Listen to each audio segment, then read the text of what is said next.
অখিল গগৈৰ মুক্তিৰ দাবীত নগাঁৱত মানৱ শৃংখল কাৰ্যসূচী ৰূপায়ণ কৰে। ৰাজ্যত অব্যাহত আছে অখিল গগৈৰ মুক্তিৰ দাবীত বিভিন্ন দল সংগঠন তথা স্থানীয় ৰাইজৰ প্ৰতিবাদ। আজি নগাঁও জিলাৰ বাইপাছৰ কৃষ্ণাই ঘাটত কৃষক মুক্তি সংগ্ৰাম সমিতিৰ নগাঁও জিলা সমিতিৰ উদ্যোগত ৰূপায়িত হয় এক মানৱ শৃংখল কাৰ্যসূচী। মানৱ শৃংখল কাৰ্যসূচী ৰূপায়ণ কৰি KMSSৰ নগাঁও জিলা সমিতিৰ সদস্যসকলে চৰকাৰক অতি সোনকালে কৃষক মুক্তি সংগ্ৰাম সমিতিৰ নেতা অখিল গগৈক মুকলি আকাশৰ তলত এৰি দিবলৈ দাবী জনায়। লগতে চৰকাৰে তেওঁলোকৰ দাবী নামানিলে আগন্তুক নিৰ্বাচনত ইয়াৰ ফল পাব বুলি স্পষ্টতা প্ৰকাশ কৰে। সকলোৱে জানো আজি তাৰিখত অখিল গগৈ ডাঙৰীয়া অসমৰ জাতীয় জীৱনৰ এক সম্পদ। এই জাতীয় জীৱনৰ সম্পদজনক কি কৰিছে সৰ্বানন্দ সোণোৱাল ডাঙৰীয়াৰ নেতৃত্বাধীন বিজেপি চৰকাৰখনে অভিসন্ধিমূলক ৰাজনৈতিক মুনাফাৰ কাৰণে তেওঁ ইটোৰ পিছত সিটো গোচৰ জাপি কাৰাৰুদ্ধ কৰি থব বিচাৰিছে। গতিকে আমাৰ ন্যায়ালয়ৰ ওপৰত সম্পূৰ্ণ আস্থা আৰু বিশ্বাস আছে যে আগন্তুক দিনত আমি অখিল গগৈ ডাঙৰীয়াক মুকলি আকাশৰ তলত পাম। কিন্তু সৰ্বানন্দ সোণোৱাল ডাঙৰীয়া, তুমি এসময়ত জাতীয় নায়ক, তুমি আচুৰ মজিয়াৰ পৰা আহি পেলাই তুমি অসমৰ মুখ্যমন্ত্ৰী পদ অলংকৃত কৰিছিলা। অসমৰ ৰাইজে বহু আশা কৰিছিল তোমাৰ দিনত নিশ্চয় নদী বান্ধৰ পৰা আমি মুক্তি পাম, তোমাৰ দিনত নিশ্চয় আমি টোল গেটৰ পৰা মুক্তি পাম, তোমাৰ দিনত নিশ্চয় আমি এই গৰু চোৰবিলাকৰ পৰা মুক্তি পাম। তুমি যি জিৰ' টলাৰেঞ্চৰ কথা কৈছিলা, গতিকে গোটেইবিলাক ফুটুকাৰ ফেনত পৰিণত হৈছে।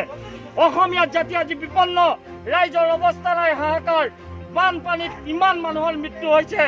তাৰ পিছতো তোমালোকে যি জাতিধ্বংসী ব্যৱস্থাবিলাক কৰি আছা আৰু ইতিমধ্যে আপোনালোক সকলোৱে জানে যে প্ৰাকৃতিক যি আইন বনাই আছে, যি 11 আগষ্টত তেওঁলোকে মানুহৰ কিবা ওজৰাপতি থাকিলে সেইবিলাক ক'বলৈ দিছিল।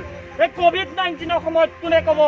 গতিকে আমাৰ তেওঁলোকে অসমীয়া জাতিৰ সম্পদ, অসমীয়াৰ প্ৰাকৃতিক সৌন্দৰ্য সকলোবিলাক নষ্ট কৰিব বিচাৰিছে। সমগ্ৰ অসমবাসী ৰাইজক আমি কৃষক মুক্তি সংগ্ৰাম সমিতিৰ ফালৰ পৰা এটা কথা অনুৰোধ জনাইছোঁ যে ইয়াৰ উত্তৰ আমি 2021ত সৰ্বানন্দ সোণোৱাল ডাঙৰীয়াৰ নেতৃত্বাধীন বিজেপি চৰকাৰক দিব লাগিব। আজিৰ কাৰ্যসূচীটো কিহৰ ওপৰত? আমি আজিৰ কাৰ্যসূচীটো মূলতে অখিল গগৈ ডাঙৰীয়াক অতি সোনকালে বিনা স্বত্বে যাতে মুকলি আকাশৰ তললৈ এৰি দিয়ে। যেনেকৈ বিতু সোণোৱাল, ধৈৰ্য কোঁৱৰ আৰু মানস কোঁৱৰক আমাক ইতিমধ্যে তেওঁলোকে ন্যায় দিছে, ন্যায়ালয়ে এৰি দিছে। আমাৰ ন্যায় ব্যৱস্থাৰ প্ৰতি আস্থা আৰু বিশ্বাস আছে।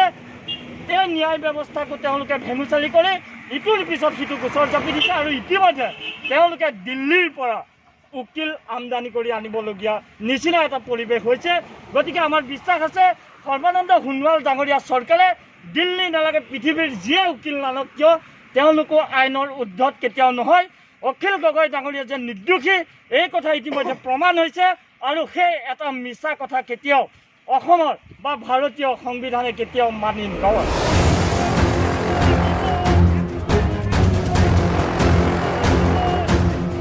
নিউজ ডেস্ক টাইম লাভ আছাম।